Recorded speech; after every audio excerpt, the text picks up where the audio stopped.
ইউটিউবে যারা content create করেন নতুন অথবা পুরাতন তাদের মেইলে এরকম একটি মেইল এসেছে, your US tax form expired at the end of 2024। এর মানে হলো অ্যাডসেন্স অ্যাকাউন্টে ইউএস ট্যাক্স ইনফো 31 ডিসেম্বর 2024-এ এক্সপায়ার হয়ে যাবে এবং এখনই এটিকে আপডেট করতে বলা হয়েছে। 31 ডিসেম্বরের মধ্যে যদি ট্যাক্স ইনফো আপডেট না করেন তাহলে আপনার ইউটিউব থেকে আয়ের যে পেমেন্ট সেটি আটকে যেতে পারে। তো আজকের ভিডিওতে দেখাবো কিভাবে ইউএস ট্যাক্স ইনফো আপডেট করতে হয় সেই প্রক্রিয়া। চলুন চলে যাই কম্পিউটার স্ক্রিনে। ইউএস ট্যাক্স ইনফো আপডেট করার জন্য অ্যাডসেন্স অ্যাকাউন্টে সাইন ইন করতে হবে। অ্যাডসেন্স অ্যাকাউন্টে লগ ইন করার পরে বাম পাশের মেনু থেকে নিচের দিকে যেতে হবে। নিচের দিকে এসে পেমেন্ট অপশনে যেতে হবে। পেমেন্ট অপশন থেকে পেমেন্ট ইনফো এইখানে যেতে হবে।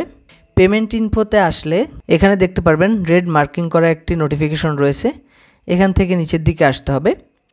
নিচের দিকে এসে যে সেটিংসটি রয়েছে এই সেটিংস থেকে ম্যানেজ সেটিংস এইখানে ক্লিক করতে হবে।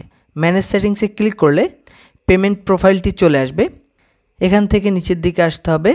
নিচের দিকে এসে দেখতে পারবেন ইউনাইটেড স্টেট ট্যাক্স ইনফো, এই লেখার সামনে যে পেন আইকন রয়েছে সেই পেন আইকনে ক্লিক করতে হবে। পেন আইকনে ক্লিক করার পরে নিচের দিক থেকে ম্যানেজ ট্যাক্স ইনফো এখানে ক্লিক করতে হবে।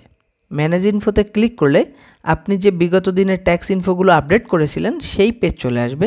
এখান থেকে show tax details and documents এখানে ক্লিক করতে হবে। এইখানে ক্লিক করার পরে ইউনাইটেড স্টেটের যে ট্যাক্স ইনফো রয়েছে সেই ইনফোগুলো চলে আসবে। এখানে দেখতে পাচ্ছেন যে স্ট্যাটাস অ্যাপ্রুভড, সাবমিটেড মার্চ 10, 2021 এবং এইটি এক্সপায়ার হবে 31 ডিসেম্বর 2024। তো 31 ডিসেম্বর 2024-এর আগেই আপনাকে পুনরায় ইউনাইটেড ট্যাক্স এই যে ফর্মটি রয়েছে সেই ফর্মটি ফিল আপ করে দিতে হবে। তো ফর্ম ফিল আপ করার জন্য এখান থেকে সাবমিট নিউ ফর্ম এখানে ক্লিক করতে হবে। সাবমিট নিউ ফর্মে ক্লিক করলে এরকম একটি পপ আপ উইন্ডো চলে আসবে। এখান থেকে স্টার্ট নিউ ফর্ম এখানে ক্লিক করতে হবে।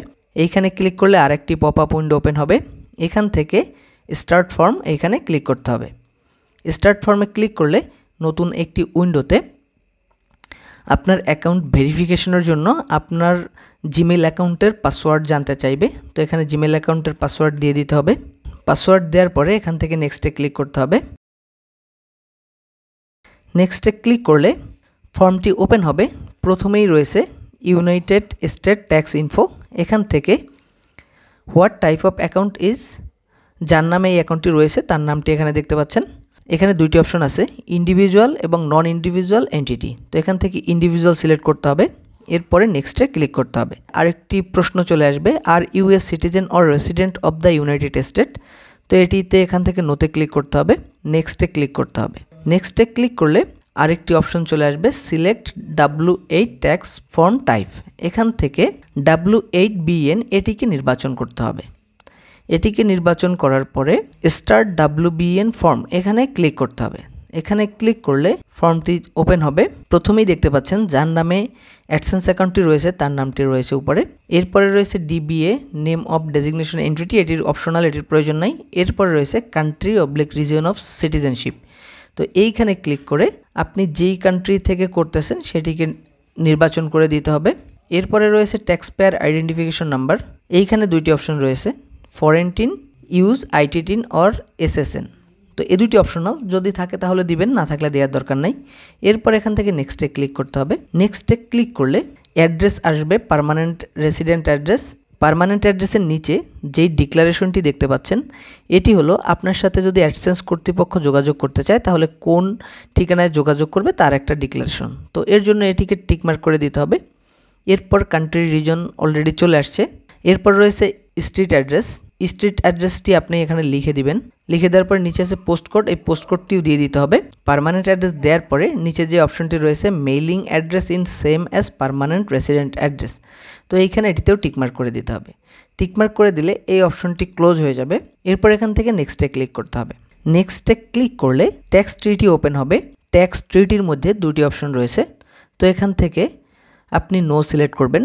নো সিলেক্ট করার পরে নেক্সটে ক্লিক করতে হবে। এরপরে রয়েছে activities and service performed in ইউএসএতে কোনো অ্যাক্টিভিটি বা সার্ভিস প্রোভাইড করা হয় কিনা, তো এখান থেকে এটিতে নো সিলেক্ট করতে হবে। এরপরে নিচে যে ডিক্লারেশনটি রয়েছে সেটি থেকে ইয়েস করতে হবে। এরপরে এখান থেকে নেক্সটে ক্লিক করতে হবে। নেক্সটে ক্লিক করার পরে ট্যাক্স প্রপার্টিং যেই জিনিসটা রয়েছে সেটিকে গো পেপারলেস এটি থাকবে। তো এরপরে নিচে এসে I accept the paperless delivery agreement এখানে ক্লিক করতে হবে। এরপর এখান থেকে নেক্সটে ক্লিক করতে হবে। এরপরে রয়েছে ডকুমেন্ট প্রিভিউ। তো এখানে দেখতে পাচ্ছেন ফর্মটি ফিল আপ হয়ে গেছে। তো এখান থেকে যে ডিক্লারেশনটি রয়েছে I confirm that I have reviewed the generated tax document to the best of, এই লেখাটির পিছনে যে বক্সটি রয়েছে সেটিতে টিকমার্ক করে দিতে হবে। এরপর এখান থেকে নেক্সটে ক্লিক করতে হবে। নেক্সটে ক্লিক করার পরে সার্টিফাই অ্যান্ড সাইন, এর নিচে যে ডিক্লারেশনগুলো রয়েছে এগুলোকে টিকমার্ক করে দিতে হবে। আনসেন্স স্টেট এভিডেভিট এটিকেও টিকমার্ক করে দিতে হবে। টিকমার্ক করে দেওয়ার পরে দেখতে পারবেন এখানে ইয়ার চলে আসছে। তো এই ইয়ারটিকে এখান থেকে চেঞ্জ করে দিতে হবে এবং ডিসক্রিপশনটা অপশনাল, এটি দেওয়ার প্রয়োজন নাই। এরপরে এখান থেকে নিচের দিকে আসতে হবে। নিচের দিকে এসে ইয়োর সিগনেচার, এখানে দুটি অপশন রয়েছে। এখান থেকে ইয়োর সিগনেচার, এখান থেকে প্রথম অপশনটিকে সিলেক্ট করতে হবে। অপশনটি সিলেক্ট করে নিচে এসে সাবমিটে ক্লিক করে দিতে হবে। সাবমিটে ক্লিক করার পরে এখানে দেখতে পাচ্ছেন your tax info has been accepted, আপনার ট্যাক্স ইনফো আপডেট হয়ে গেছে এবং অ্যাকসেপ্ট করে নিয়েছে। যদি আপনার এটি প্রথম হয়ে থাকে তাহলে কিন্তু এখানে ডিলে করতে পারে, 2 থেকে 3 দিন সময় লাগতে পারে। আমার যেহেতু আগে করা ছিল, আমি নতুন করে আবার আপডেট করেছি, সেক্ষেত্রে আমারটা সাথে সাথে অ্যাকসেপ্ট হয়ে গেছে। এখানে এখন দেখতে পাচ্ছেন যে 31শে ডিসেম্বর 2027 পর্যন্ত আপডেট হয়ে গেছে, মানে এবং আমি যেই তারিখে সাবমিট করেছি সেই তারিখটি এখানে দেখতে পাচ্ছেন। এই ছিল ইউএস ট্যাক্স ইনফো আপডেটের প্রক্রিয়া।